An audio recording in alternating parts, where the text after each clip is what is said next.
Hello students, in the previous module we studied the decimals and the place value of decimal numbers, addition and subtraction of a decimal numbers, comparison of a decimal numbers and conversion of decimal numbers from one unit to other unit.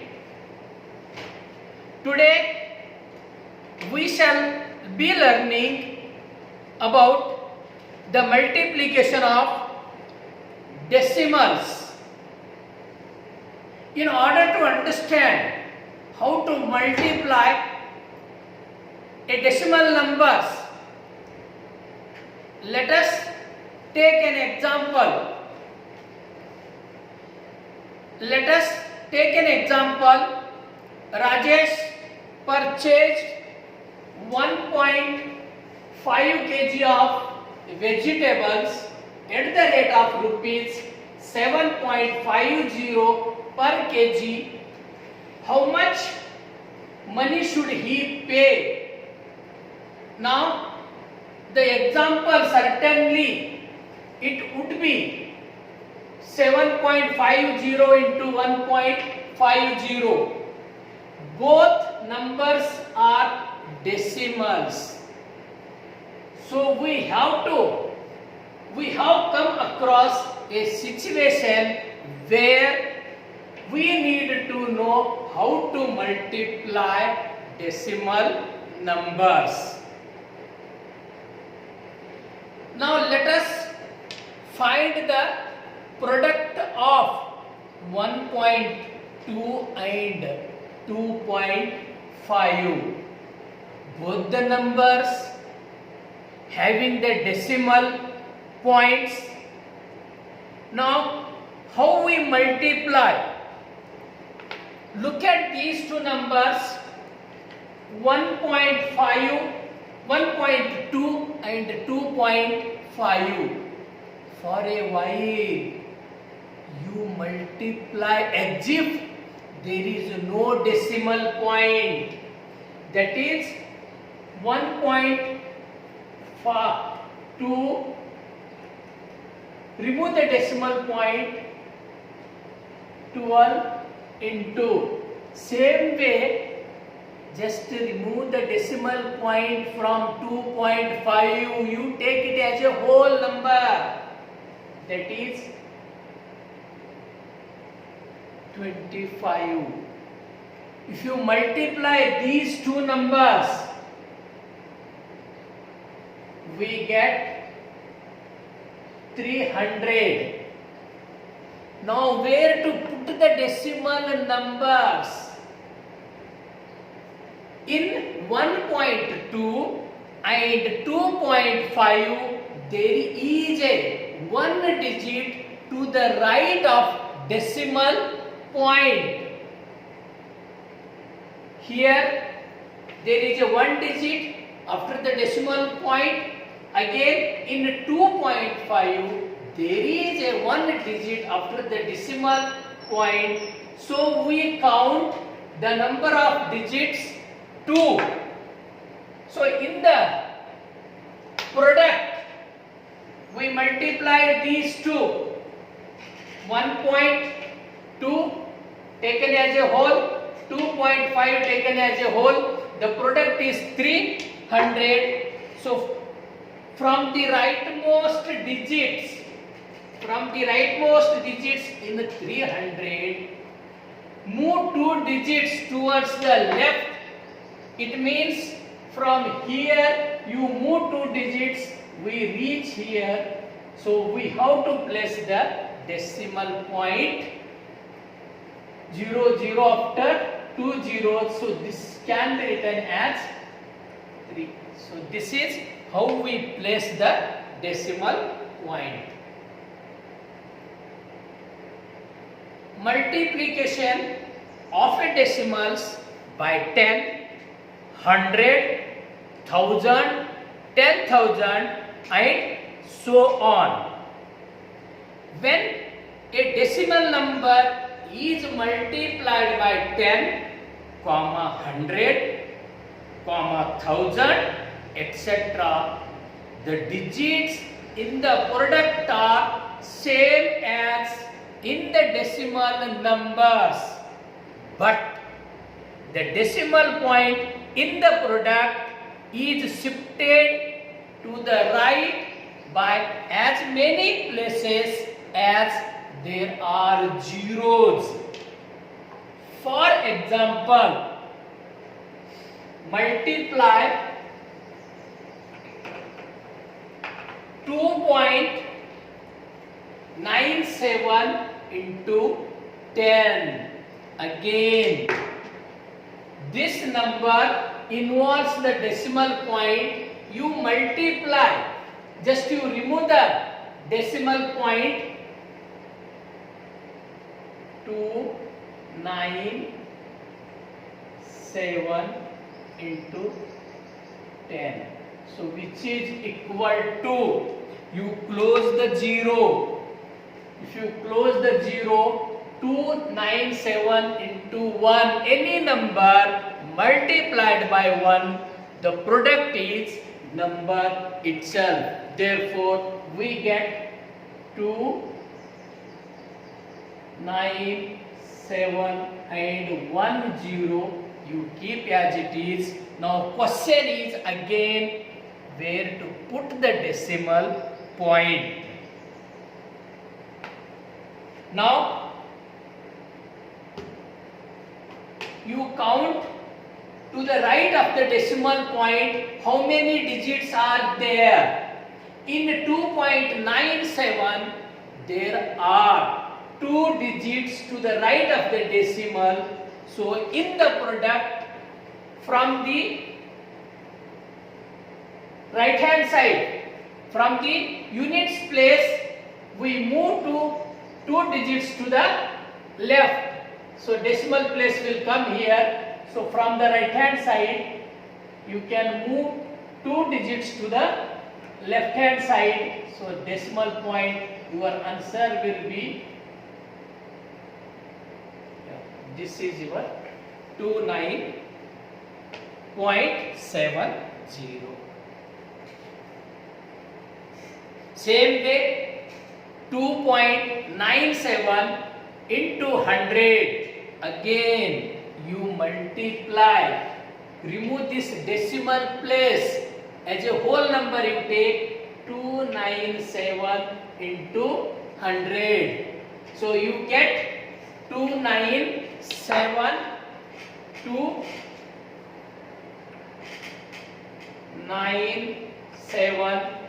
2 zeros. So in the number 2.97, to the right of the decimals we have 2 digits. So in the final product you leave the 2 digits from the right hand side, that is units place, units tens. So we reach here 297. So this is our answer.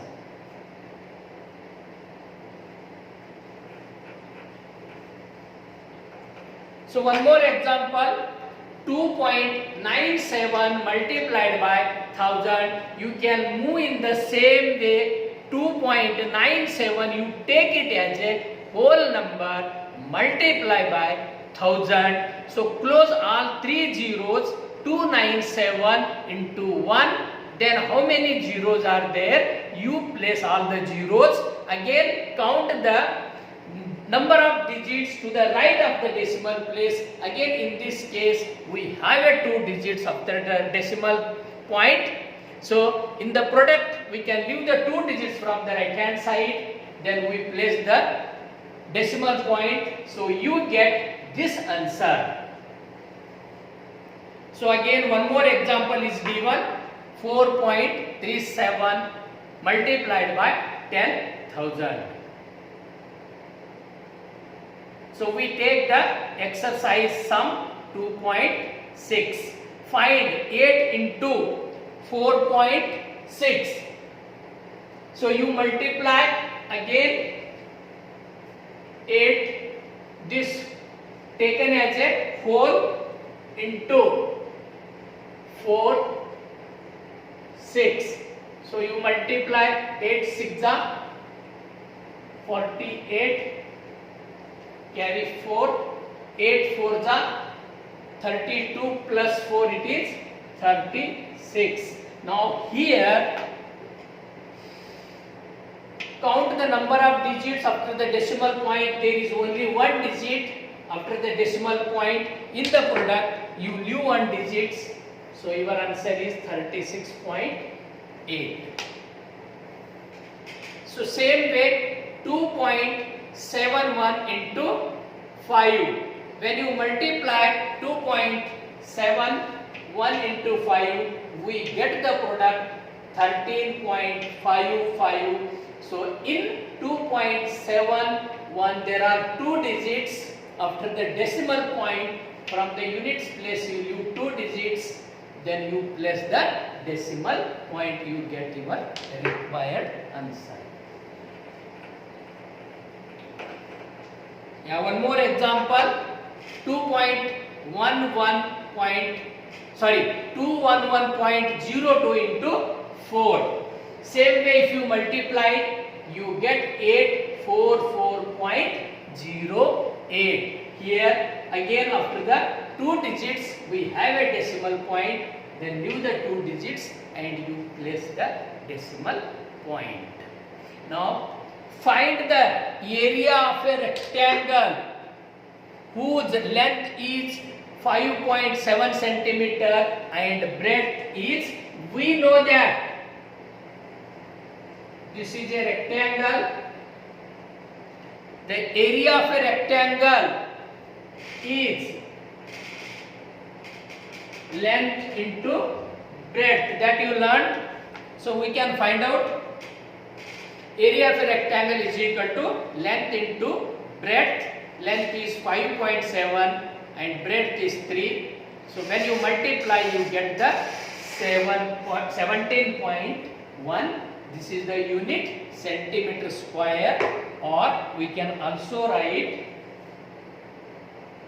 square centimeter. That exercise 2.6 again we continued. This is same way, already I explained. When a decimal number is multiplied by 10, so 36.8 multiplied by 10, we get 368.0. So this can be written as 368. Same way 168.07 multiplied by 10, we get the same way.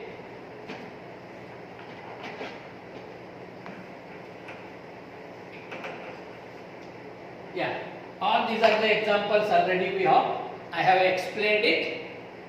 So here a two-wheeler covers a distance of 55.3 kilometer in 1 liter of a petrol. How much distance will it cover in 10 liters of a petrol? So when we find the value of a many things, we need to multiply. Here we need to multiply 55.3 into 10. That is, distance covered in 1 liter is equal to 55.3 kilometer. Therefore, distance covered in 10 liters is equal to 55.3 into 10, which is equal to, so same way here 1 0 is there, so decimal point will shift that side. So 553.0 kilometer, or after the decimal point there is a 0, it has no value, or the value will be remain same. So this can be written as 553 kilometer. Yeah, this is little bit a different example. Here both the numbers are having the decimal number. Now we multiply 2.5 and 0.3, just you multiply as a whole number. 2.5 is written as 25 and 0.3 is written 3. So if you multiply 25 3s are 75. Now in first number there is a one digit after the decimal place, and in the second also there is a one digit after the decimal. So there are two digits, 1 plus 1, two digits. In the product we move from the right hand side to the left hand side when you face it. So we place the decimal point after two digits. So here also again both the numbers having the decimal point 0.2 multiplied by 3, 16.8. So you find the product as usual, 2 into 3, 168. So you get 63.36. Here there is a one digit after the decimal point. Here there is a one digit. So in the product you leave the two digits. So 11.2 and 0.15. Here you multiply 112 into 15, you get 1680. Here after the decimal point there is a one digit, and in the second number there is a two digits after the decimal points. So total number of digits 1 plus 2 is equal to 3. In the product you have to leave the three digits. 1, 2, 3 decimal place will come after the three digits. So 101.01 multiplied, you get the 1.0101. The side of an equilateral triangle is 3.5 centimeter. Find its perimeter. We know what is the perimeter. Perimeter of any closed figure is sum of all the sides. Now the perimeter of an equilateral triangle is 3 into side. So this is perimeter is 3 into side. Side is given. So if you multiply, we get 10.5 centimeter as a perimeter. So with this, the multiplication of a decimal numbers comes to an end. Here I am giving the few assignments. You try it. By that time, see you. Thank you.